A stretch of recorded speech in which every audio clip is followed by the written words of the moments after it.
Okay, so I've done this for a couple of years now, and I always have a good time with it. This is the what if every team just drafted best player available draft. So, how do I determine that? Well, I looked at the consensus big board, and I'm simply just going to say I'm not going to pay attention to what the team need is, just how high is who's the next player on the consensus big board, and okay, I'm going to draft them to the next team that has a pick. Now, one exception I did make was for quarterbacks, just because things can get really weird there. Obviously, a team never in a million years would draft a quarterback if they have, like, Patrick Mahomes, for example. So what I decided to do here was a quarterback has to be listed as a need for you to draft a quarterback. But if it is a need and there's a quarterback on the board, that's the next pick, then I'm going to draft the quarterback to that team. So ultimately, that's how we're doing it. You'll understand it more as we get into it. So let's just get into it. Okay, so first 8, the top 3 are going to be pretty similar of Cam Ward. They do have Abdul Carter is currently number 2 on the consensus big board, so that actually makes things work for the Giants a little easier. They don't have to worry about needs. So far, so good. Number 4 is where things get interesting. So again, a lot of people feel like, okay, the Patriots have to, at this point, help out their young quarterback. They didn't do it much in free agency, and to be honest, this is kind of why I criticized them in free agency a little bit for not doing more to help out Drake May, because I think the logic was, well, there isn't a lot of great players on the board, and we don't want to sign bad contracts. We want to maximize our value. Well, now it's the draft, and now you still have to try and figure out a way to maximize your value while, do you want to quote-unquote reach on a offensive lineman? I don't know. Again, they have it as just it'd be reaching one pick. It depends on how much you like Will Campbell, but I think Mason Graham would be great for them and would help them out a lot, and I wouldn't necessarily hate this pick because I think he's a better player than Will Campbell, quite frankly. But again, maybe other people disagree and think Campbell is better. It just depends on your evaluation of those two players. But that would be interesting. Number 5 is Will Campbell to the Jaguars. Again, do they need a tackle? Well, maybe they just put Will Campbell in and say, hey, we'll figure it out. Maybe he'll play tackle. Maybe he'll play guard. They could help out their offensive line. Again, if you feel like he's the 5th best player on the board, I don't think it's a horrible take. Ashton Genty still goes 6 to the Raiders, so that works out well for them. And there's going to be a few of those where that happens. Although I will mention, Shedeur Sanders was higher on the board, but the Raiders don't have a quarterback need, and the Jaguars don't have a quarterback need. And I believe he was maybe 5th or maybe even 4th. But Shedeur Sanders goes at 7 to the Jets, who did have a need at quarterback. So here we go. Again, I think it'd be interesting. It's not something you hear get talked about too much, but ultimately, okay, the Jets, I know they signed Justin Fields. If they feel like the quarterback position is still a need for them, maybe they're saying, oh no, we're good, but then once this falls, if they like him, it's not the worst idea in the world. So I do think it'd be interesting, even though it's not what anyone's talking about. We then have at number 8, Ahmed Membo for the Panthers, and this is where this exercise gets really interesting, because the Panthers, they do not need another tackle, right? Because they have Akeem Ekwonu and they have Taylor Motton, which is quite frankly a very good tackle tandem, and maybe in some areas you could try to kick somebody out to guard, but they have Damian Lewis and Robert Hunt at the guard positions, which I think they feel fine about. They have a good center as well. So the offensive line is just not an issue. But I guess the question is, again, if you feel like this is the best player available, is it worth it to still draft him? Because it's worth mentioning Taylor Motton going into the last year of his deal, and he's 31. So maybe the idea is you draft him, let him sit for a year, and then let him start. Because essentially, the reason why people say you should never draft for need, and people go extreme with it, some people go extreme with it, is the idea of, well, you're drafting a player to hopefully be there for a decade. Over the next 10 years, the Panthers are going to have to fill the tackle position for a good chunk of those years. So if you feel like he can do that, that's the logic. But I do always feel like, okay, I think this is a scenario where you probably wouldn't make this move just based on need. There's other good players on the board still. Next up, we have first a couple that just kind of fill need and our best player available, like Tyler Warren and Jalen Walker, 2 picks that I could just see happening. If you believe Walker's an edge, those would make sense. Ted McMillan to the 49ers. Okay, that is not something that anyone is talking about, but you know what? You're thinking about it, and it's like, okay, he would get playing time there. It's not like he would be riding the bench. Like, they did lose Deebo Samuel. Like, they probably would have him play a good amount of snaps. I know they drafted Ricky Purcell, and I know they like Jawan Jennings after what he gave them last year. So, and obviously you have Brandon Ayuk, but he would get playing time as well. It's interesting. It's another one where, like, okay, if one player down on the board is corner, which is a position of need, you feel like in real life they would always take the corner, but are you getting a worse player if you're doing that? That's kind of the question. Well, the Cowboys end up with the corner at pick number 12. And this is an interesting situation because, again, they have Trayvon Diggs and they have Deron Bland, who on paper, hey, that's a good 1-2 punch. The issue is, I mean, Diggs just did not have a good year last year. Bland only played around 400 snaps last year. So, like, yeah, I mean, why not get another corner? Like, again, it's not something that you would think of as a need, but, like, honestly, if they did this in real life, I'd say, sure, that makes sense. That's a totally fine decision for them to make, at least I think. Then you have the, Dolphins. Okay, they could use a tackle, and there's a good tackle available. Sure, that works out. The Colts going corner at pick 14. This is another one of those. Okay, are you maximizing your value for this year? You signed Charvarius Ward. You have Kenny Moore and Jalen Jones and Sam Wommack. Do you need another corner in the mix here? Would he even play right away? But again, the logic is, okay, maybe he doesn't play a ton year 1 or even year 2, but ultimately he is going to get a bunch of playing time. And if you believe him to be the best player, well, then draft the best player.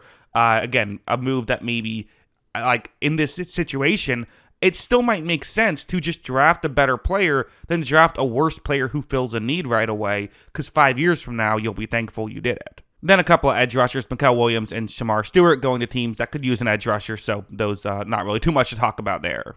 Next, 8, so we have, again, Mike Green going to the Bengals. That's something that they would probably be happy about. They might do that in real life. Colston Loveland to the Seahawks. This is, again, a scenario where you are not filling your biggest need. And actually, the Seahawks, I think, at pick 18, if they don't trade their pick, are going to have a real dilemma as to what they do. I think they would like to trade back, but maybe you don't find a partner. They, I think, would want an interior offensive lineman. That's their biggest need by far. But if it's not available, again, do you want to reach and get a player who's, as of right now, considered a significantly worse player by reaching for an interior offensive lineman? Or do you just say, you know what, Colston Loveland will help our roster. We can find room for him. I know we have Noah Fant. We'll find snaps for him, and he can play, and he could be a good player. It's not crazy. Jahad Gamble to the Buccaneers. It's kind of funny how it seems like every mock draft has this. That's probably why he's 19th on the consensus big board. It's just because everyone's expecting this to happen. Matthew Golden to the Broncos. That is another one where it is a scheme fit. 21 to the Steelers. So this is interesting as well, as is that a need for the Steelers? Honestly, it depends on who you ask, right? I mean, I think Fitzpatrick is good. You have Juan Thornhill and you have Deshaun Elliott. So you have 3 safeties already. I think you feel pretty good about those, to be honest. Like, I don't think they need to move on from either of those guys. But again, I guess the question is, if you feel like Malachi Starks is someone who could, for 10 years, be a difference maker, would you draft him? And I kind of feel like to some degree, the Steelers are going to have to draft someone who isn't going to be an immediate impact player just because of how it worked. Maybe they just reach on a tackle or something like that. But yeah, I think that's kind of where they're currently at. You didn't have the Chargers going Kenneth Grant. Again, not the biggest need. Also would not be a horrible move if they did it. I think Kenneth Grant is a player who could help them out a lot. The Packers at 23, I have no idea what the Packers are going to do because they don't really need a ton. Nick Emmanwori, the question is, how would he get snaps right away? But again, maybe you just feel like he's the best player and eventually he'll get snaps and eventually he'll be good. 24, we have another, okay, this is a tough one because for the Vikings, they have a very good tackle tandem. Yes, both got injured, and maybe that's the logic of, hey, tackles get injured, let's get it back up. But ultimately, this is one I just think that this is an example where I would say the drafting for need part of it is one that I think that, you can use it in this scenario. The way I always view it is you shouldn't look at your roster and say, well, this is the position that we should draft in the first round, but you can look at the roster and say, well, this is the position we shouldn't draft in the first round, if that makes sense. And that's how I view it with the Vikings. At 25, the Houston Texans, Amarian Hampton. Again, this is a weird one, right? Because they have bigger needs. They just do. They have bigger needs that they need to fill. But at the same time, getting a running back, if you believe he could be a game-changing running back, like, maybe this is just what you want to do here, right? Like, the Atlanta Falcons certainly had bigger needs when they drafted Bijan Robinson. I think they're happy to have Bijan Robinson, right?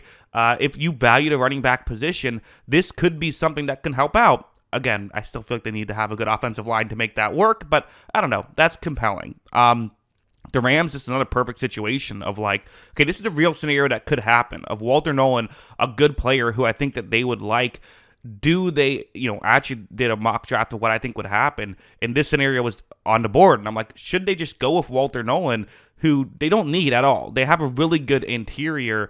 In my mock draft, I actually decided not to. I said, let's just have them, quote-unquote, reach on a player that'll help them out more, because not only do they have good interior defensive linemen, they have young interior defensive linemen, but, again, Walter Nolan would play there and would be helpful there. Then you have Gray Zabel, again. I think that you can move him to guard. The Ravens could find a use for him there.